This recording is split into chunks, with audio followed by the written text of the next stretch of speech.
Have you ever heard of the half people? They look like they have axes strapped from head to toe. Their wounds are covered with dense hair. I remember when I was 8 playing by the lake.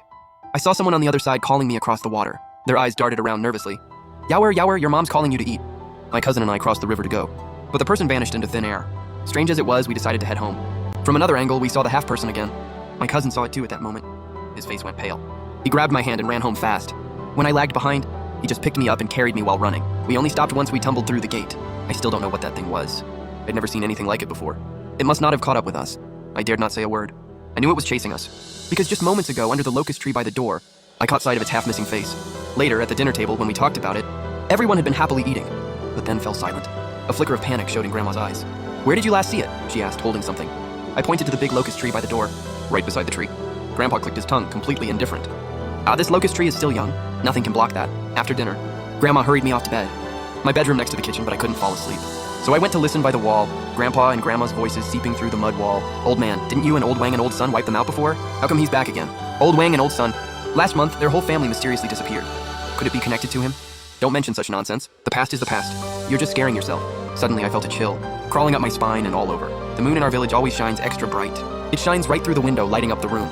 But suddenly a shadow covered me. Then someone started pounding on my door, knocking so loud it shook the house. "Fire! Run! Hurry, Yower!" It was Grandma's voice. My heart jumped. I was about to reach for the door handle, but seeing the dark shape outside, I pulled back. Outside, Grandma started sobbing. Grandpa's crying sounded like he was dying of heartbreak. I covered my mouth to keep quiet. My body pressed against the window. The moon cast a long shadow from my head. I saw half a person standing outside the window. Suddenly, I remembered a story my grandma told me. She said we must close the curtains before bed, or something will be watching you from outside. I screamed and quickly drew the curtains.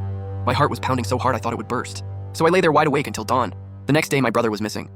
The adults searched every corner of the house, but still couldn't find him. It was like he had vanished into thin air.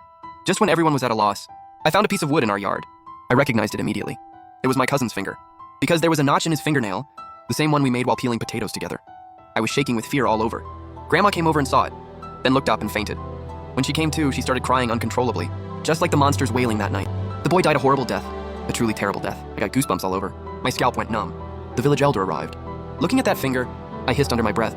I know this thing doesn't eat people, but it leads them deep into the mountains, until they're scared to death. Since it threw away its finger, that means it's still alive. If we can find it, we should try. He's knowledgeable. The whole village respects him. At night, after dinner, the adults all went out. I didn't dare walk the night roads, so I stayed home watching TV. I was sleepy, but worried the adults hadn't come back yet. I lost count of how many yawns I took. Just as I was about to fall asleep, I finally heard a knock at the door. I thought the adults had returned, so I happily went to open it. When I opened the door, the thing was leaning against the doorframe again, only half its face left. I instinctively stepped back, its eyeballs spinning crazily, then finally fixed on my face. Its huge mouth was almost at my ear. I tried to close the door, but as soon as I reached out, it grabbed my hand. She twisted my thumb backward. The pain nearly made me pass out. I remembered my cousin's fingers. Terrified, I tried to pull my hand back, but behind me was another identical monster. Like a shadowy twin, eyes tightly shut. Thinking it might be better to just die quickly, I screamed and ran out the door. Suddenly, I tripped on the steps, tumbling down noisily from the doorway. Desperate, Ken heard Grandma calling my name. "Kitty, at this hour of the night. What are you doing?" I scrambled to explain what had just happened. Everyone's faces turned very serious. The village chief sighed deeply. "We've both gone out looking for newcomers. I'm afraid your eldest brother is probably dead." I was too scared to sleep alone, so I spent the night cramped in Grandma's room. Grandma was old now, and her snoring roared like thunder. Before I could even fall asleep, I saw a half figure outside the window again. This time, the curtains were drawn. I could only see a shadow lit by moonlight. It turned halfway around a few times, then left. I finally slept until dawn. The next day, I was drawing water by the well, when someone called my name from across the bank. He told me my brother was found. I felt like I was going to jump right out of my throat. I followed the voice to look, but something felt off. The man was half hidden behind a tree in the distance. His eyes were fixed straight on me. I couldn't make out what he said, and I didn't dare to listen. I turned and ran. I ran back home. The village chief came by and said, "Your cousin was found, he's still alive." I only breathed a sigh of relief after confirming the village chief was a whole person. He kept turning his head to look back, unsure what he was watching. My cousin lay on the bed on his side. His leg was twisted backward in a strange way. In full view of everyone, the bend got worse and worse, almost to the point of breaking. He kept crying out, "It hurts, it hurts." He was so stifled he couldn't even speak. The finger I found earlier was from his injury, and it was still bleeding. Auntie was heartbroken to see this, watching my cousin wipe away tears. Song Yi glanced at my cousin, then looked at all of us and sighed. "I've never seen a disease like this before. I can't treat it either. Let's send him to the county hospital first. Let's send it to the county first." My cousin suddenly stood up. He landed on one foot and started hopping. His eyes darted around wildly. Eventually, they fixed on my face. He stared directly into my eyes. "Yower, I want to go home. Take me home." I hadn't even gotten a chance to speak. Suddenly, he lunged straight at me, grabbing my neck. I couldn't catch my breath. No matter how hard I tried, I couldn't break his grip. His eyes were wide open, his eyeballs almost popping out, screaming, "It's your fault. I want you to pay. You'll pay for this?" His strength was shocking. It took 3 or 5 strong men to pull him off her. Grandfather took my cousin to the city that same night. My cousin's life was saved, but his leg couldn't be saved. The finger he lost before, too much time had passed to reattach it. I slept with Grandma at night. In the middle of the night, I got a call from Grandfather. He's old and hard of hearing, so I put it on speakerphone, but there was no sound on the other end. Not even static from the line. Grandma thought Grandpa must have dialed wrong. After all, old people tend to get a bit forgetful with age. So she hung up the phone. As soon as she did, she hadn't even put it down yet, when the phone rang again. It was still Grandpa's number. Grandma hung up again. Then the phone kept ringing. A third time, then a fourth. Grandma had reached her limit. When she answered, she started yelling. "You old fool, have you lost your mind and your sight? Calling nonstop like this? At your age, scaring people like that?" But all she got was silence on the other end. After her outburst, she angrily hung up. Then the phone rang once again. It was clearly a summer night, but there was no rustling of leaves in the wind, nor any sounds of insects chirping. Grandma was terrified, and threw the phone far away. Yet the ringing seemed to grow even louder, closer. She covered her head, trembling all over, muttering under her breath, "It's not us who want to kill you. It's not us who want to kill you. Every wrong has its rightful culprit. So go find who's really to blame." I saw that half shadow appear outside the curtain again. It swayed unsteadily. This time there were 2, swaying and drifting apart. After the rooster crowed, those 2 shadows left. They hopped away on one foot, just like Cousin did. Grandma took me to see the village chief. "That thing is back. It wants to take our whole family's lives." The village chief looked at my finger. There was a black mark on it. It had been getting darker day by day. At first it hurt, but now I can't even feel it.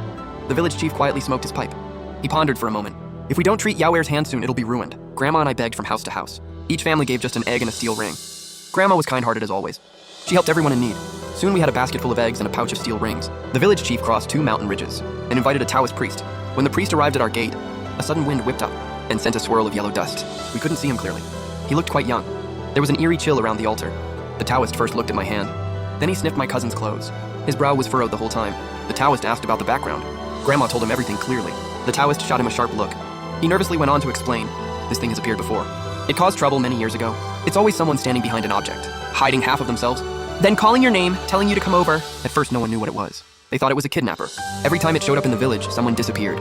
Sometimes it was a child, sometimes an elderly person. Later, adults vanished too. After people went missing, their fingers would be found, usually just the thumb.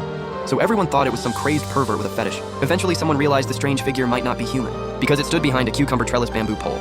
The other half was completely empty, only a dark spear visible. Everyone tried everything, but nothing worked. Those who saw half a person were either dead or scared out of their wits. In the end, they had to pool their money to hire a seer. That man was Uncle Wang. Just some amateur tricks. He used black dog's blood to mark every door in the village. He also warned everyone not to leave their houses tonight. At midnight, anyone with a gun should open the door and fire a shot outside. Back then, gun bans weren't enforced so strictly. Some families still relied on hunting to survive, so most houses had a homemade firearm. When I mentioned this, Grandma shuddered. I knew what she was afraid of. The damned are all dead now, and soon it'll be our turn. But after hearing that, Dao's eyebrows furrowed even tighter. This thing doesn't carry a ghost's aura, so it's probably not some lost spirit. It's likely a strange creature born of the earth and sky. It doesn't seem to eat people, but just plays around or takes revenge. I've never seen anything like this before, and I'm not confident I can deal with it magically. There's a lot of deep resentment in half its body, so it must hate you all. Nai sank to the ground, quickly kneeling and bowing her head. We just want to survive one way or another. It plays cruelly and harms us. It hates and hurts us too. What are we supposed to do? Surviving or dying is what comes next. The top priority is this child's hand. If we don't take care of it, the finger will fall off. If it really falls off, then all hope is lost. Good deeds bring good fortune. Please save our little one. Brother is already in trouble. He absolutely cannot get hurt again. Instead, help Grandma up and remind her. Did old Meng tell you? To go door to door asking for eggs, and to ask for steel scraps? Grandma limped home to get them. The Taoist priest took out a stack of yellow talisman papers.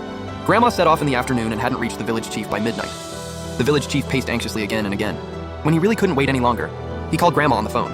Elderly people always leave their phones on speaker, so everyone could hear clearly. After the call connected, the receiver only picked up busy noise. Calling again, it connected quickly. At first, there was a freeze on the other end, then a long sigh. That wasn't Grandma's voice. It sounded like a young woman's. He frowned and hung up. He burned another talisman. Not long after, Grandma called. This time, it was Grandma's voice. She was crying. Her voice was trembling. I called so many times. Not a single one went through. I can't find my way. No matter where I go, I keep ending up back at the same place. I just can't find the way. Clinging to the Taoist's sleeve, begging him and Grandma. The Taoist shook his head. He blew off the ashes from the burnt joss paper, offering no help.